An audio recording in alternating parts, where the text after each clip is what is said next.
And then I think when it comes to the out of structure, in structure conversation, number one, he's unbelievable out of structure. When the play isn't there on the field as we expect it to be on paper, and he's got to go make something out of nothing, he's awesome. He is Patrick Mahomes and Josh Allen and Lamar in that regard. He does that a lot. He does not do in structure often. Oh, I've only watched Caleb Williams 3 games last year, 3 this year, so I'm only halfway done, okay? The one thing that is clear, he is not special. He is not something unique like a Patrick Mahomes, and I hope the Bears don't think, well, let's try to make up for our mistake when we pass up Patrick Mahomes and go get the Patrick Mahomes. The kid is not Patrick Mahomes, ain't even remotely close to that. So it is unfair to Justin Fields.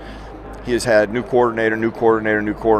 There's no possible way you can know about your guy when you do that. It's the worst thing that can happen to any player, especially a quarterback. Now, when Justin came out, the one thing that I thought he had just inexperience. He just needed more experience. He lacked that. But what I have seen in Justin Fields, from my evaluation, there's enough growth and hope there that I would not let him go because I see enough there. There's this assumption for some reason, we're not even fully into the evaluation process of it, that Caleb Williams, we're sure he's the best guy? We're sure he's the best quarterback in this class? I don't think that he is. And I think there will be other people that feel the same way I do. I think Drake Maye will be the best quarterback on a lot of people's boards when they come out of this evaluation process. Is Caleb Williams the generational quarterback that a lot of people think? Should the Chicago Bears take him with the #1 draft pick? What if there are some other issues that some NFL teams might want to consider before drafting Caleb Williams? I mean, the dude just did a fashion shoot for GQ in a man skirt, and he paints his fingernails. To each his own, but are there some red flags that NFL scouts and NFL general managers need to be worried about in regards to Caleb Williams? And that's in addition to Caleb Williams running into the stands and needing to be consoled by his mother and crying into her bosom after he lost a game. I understand you got upset, you ran to the stairs and you cried into mama's arms, and all the people, all the youngsters on Twitter were like, oh, he's in his feels, man. He's just being so genuine. I talked to a few of my buddies and I'm like, hey man, you want this guy in your team? You jumped into the arms of your mom because you lost a football game. You jumped into the arms in public of your mama because you lost a football game. And then that wasn't it.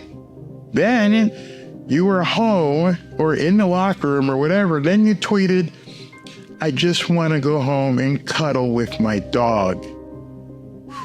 I mean, I have empathy. I feel bad for the kid, but Notre Dame kicked his ass. So I was, not too upset about that. And then I hear he jumps into the stands after getting beat and cries. And this is a year after he made fun of the Oregon quarterback who had done the same thing, but he didn't cry to his mama. Caleb Williams cried to his mama, then went home and cuddled with his dog and put all that out in public. I said, hey man, my mama, I need my mama. Mama, we lost. Mama, what am I gonna do? Oh, my baby boy, it's gonna be okay. Are you friggin' kidding me?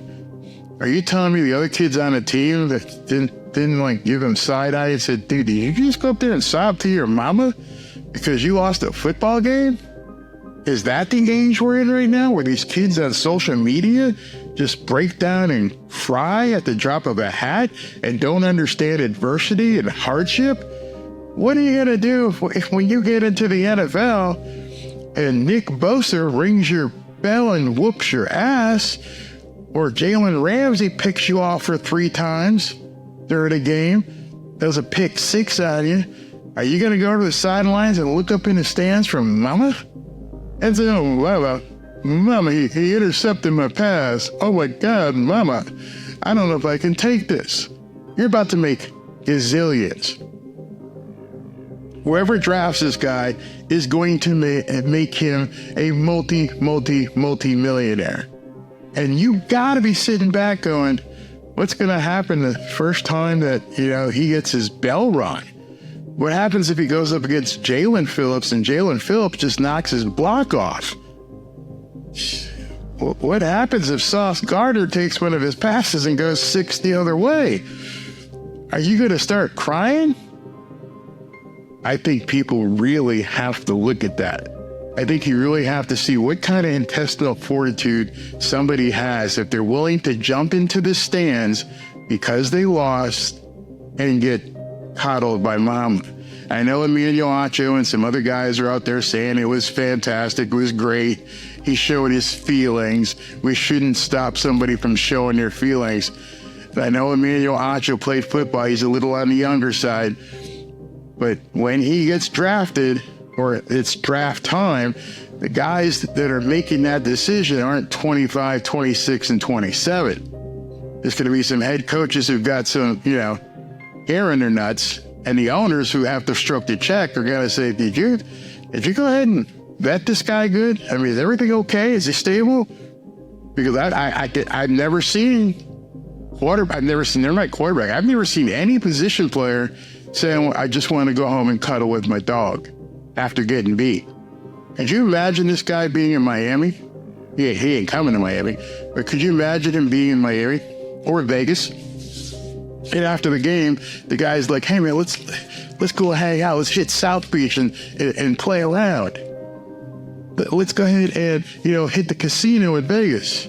Now I'm just going to go home and cuddle with my dog. What? What did you just say? I'm going to cuddle with my dog. Maybe call mama. I don't mean to be giving this kid a hard time, but maybe something happened in his family. Maybe somebody died and it was heavy on his heart. I just think an explanation has to be given to, not to me, not to you. Whatever team drafts Caleb Williams is going to make a multi-million-dollar investment and a decision that could impact the team for years to come. We have all seen his obvious physical talent. There's no denying that whatsoever.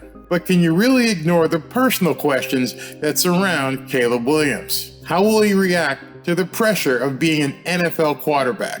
How will his teammates and the locker room feel about him? And the biggest question, is he even the right quarterback for your organization? This NFL draft has a number of top-tier quarterbacks available. As the draft process evolves and he goes through some intense evaluations, will Caleb Williams even hold up to the scrutiny of being a top draft pick? For the Chicago Bears, the Washington Commanders, and the New England Patriots, and for any team looking to trade up, there seems to be a lot of unanswered questions about Caleb Williams. When drafting number 1, no team can afford to make a mistake on this pick. So what do you think about Caleb Williams?